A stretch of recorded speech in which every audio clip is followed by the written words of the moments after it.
Welcome back to the deep dive. So today we're going to be traveling back to ancient Greece, but we're deliberately going to skip the big spotlight, Athenian democracy. Instead, we're plunging into the political reality that was, well, arguably far more common across the city-states. Oligarchy, the rule by a select few. That's right. I mean, Athens gets all the glory, but oligarchy was really the dominant model. It profoundly shapes the ancient world. So our mission today is to give you a shortcut, really, to understanding the complex machinery of this system. We're going to unpack how these elites, whether their power came from land or from trade, how they organize communities, maintain control, and why those dynamics of leadership and privilege, still echo today.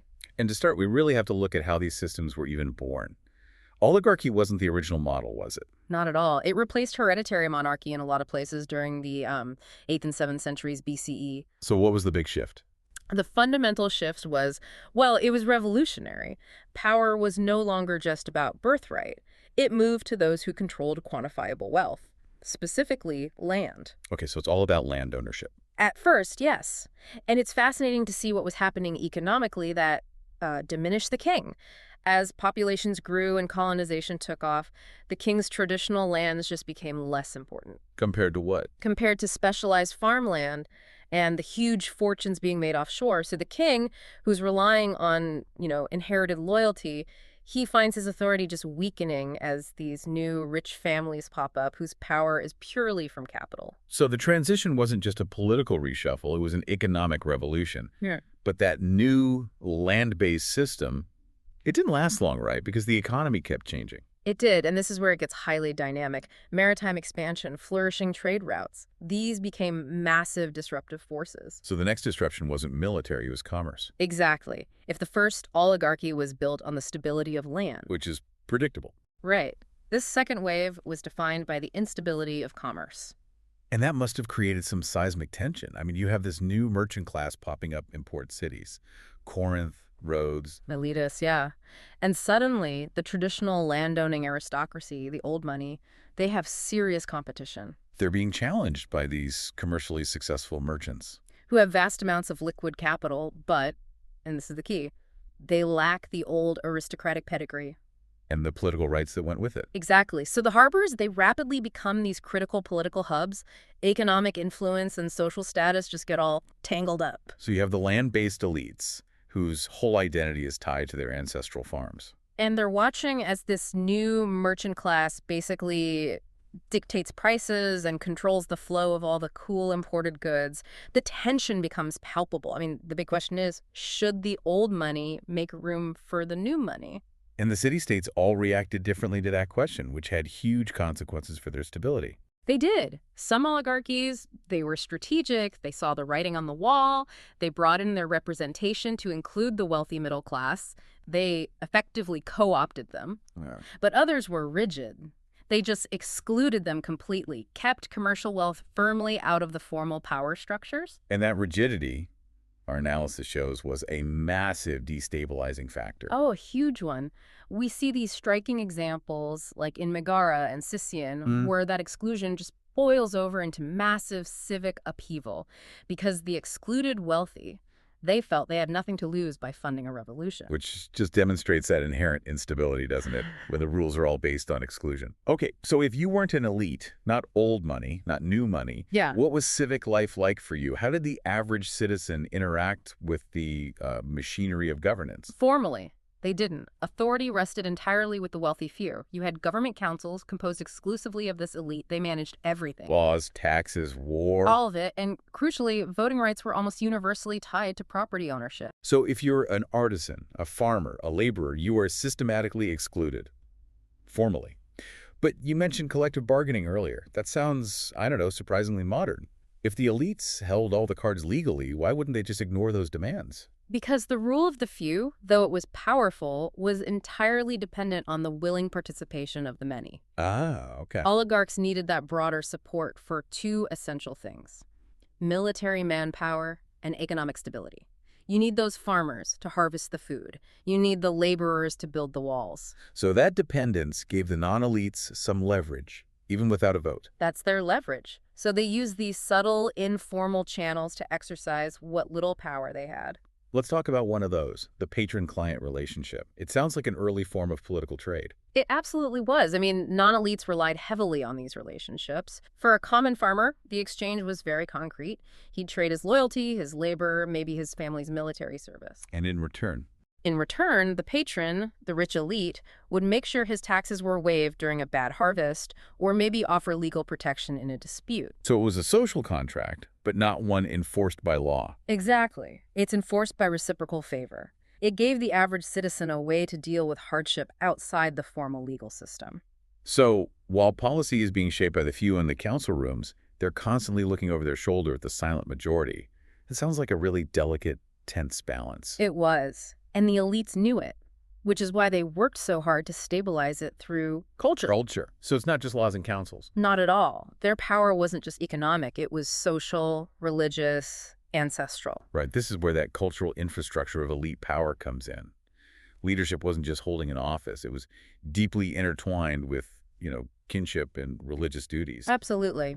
Political authority often passed through bloodlines, and it was cemented by a strategic intermarriage between powerful families. It really was ruled by a closed, interlocked circle. And this closed circle used very specific tools to maintain collaboration among themselves and control over everyone else. This is where we have to talk about the heteria. The what? The heteria. These were not just casual social clubs.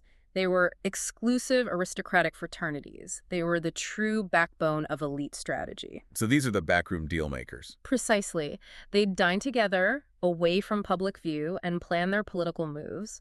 And critically, these clubs were like informal political funding committees. Oh, interesting. They decided which promising young elite would get backed for office, how they'd divide up state contracts, and which rival, even within their own class, would be quietly sidelined. They were the engine of behind-the-scenes governance. And beyond these secret clubs, they also weaponized faith and tradition to legitimize their rule publicly. Of course. Public rituals, religious festivals, they didn't just celebrate the gods, they formalized and legitimized elite authority. And they'd claimed descent from heroes and gods, right?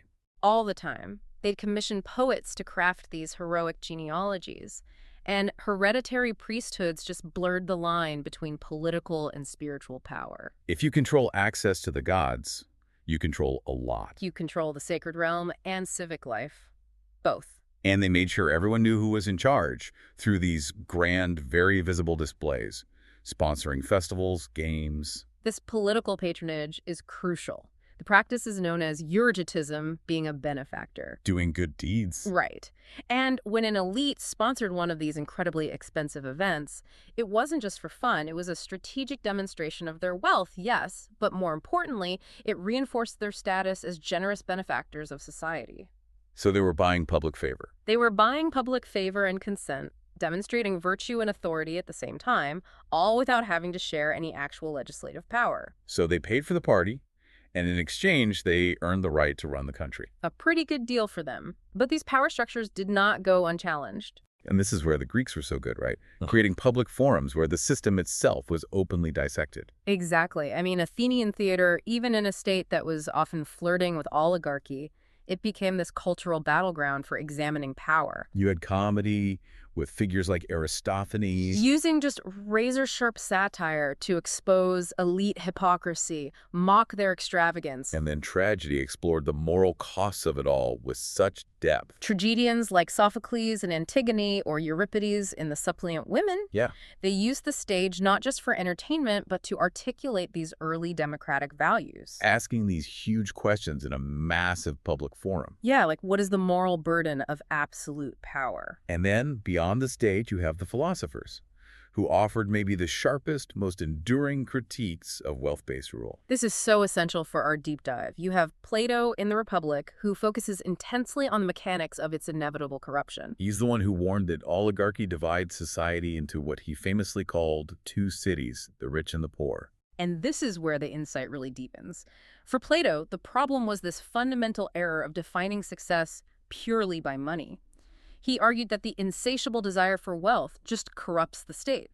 The ruling class shifts its focus from public service to private gain. And when money replaces virtue as the measure of leadership. The oligarch becomes avaricious, incapable of resisting corruption. And that greed, Plato says, inevitably leads to the collapse of the state. And Aristotle, he agreed on the instability part, but he came at it from a slightly different angle in his politics. He did. Aristotle saw oligarchy as this unstable hybrid, ruled by the few, but crucially only for their own benefit.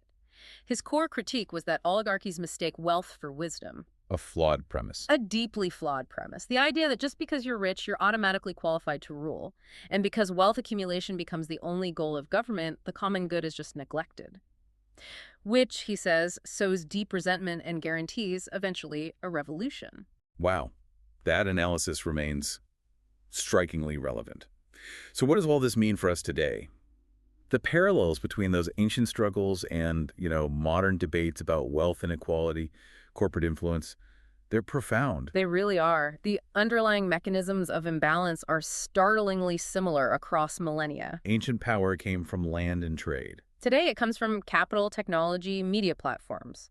But the challenge is the same. Modern democracies are wrestling with how concentrated wealth influences decisions made behind closed doors. So whether it's the head of a dining club funding a candidate, Or a modern super PAC, the method of control by the few is analogous. and the practical lessons from these ancient struggles are so clear, the things the Greeks tried to implement to stop that slide. Exactly. They explored solutions like mandated transparency, public accountability to prevent corruption, Rotating leadership to disrupt those entrenched power structures. and crucially, maintaining open civic spaces, places to encourage robust debate and to balance the influence of wealth. So the core message is really enduring. Absolutely. The mechanisms of ancient oligarchy economic dominance, restricted participation, careful narrative control, they still echo powerfully in contemporary systems of privilege.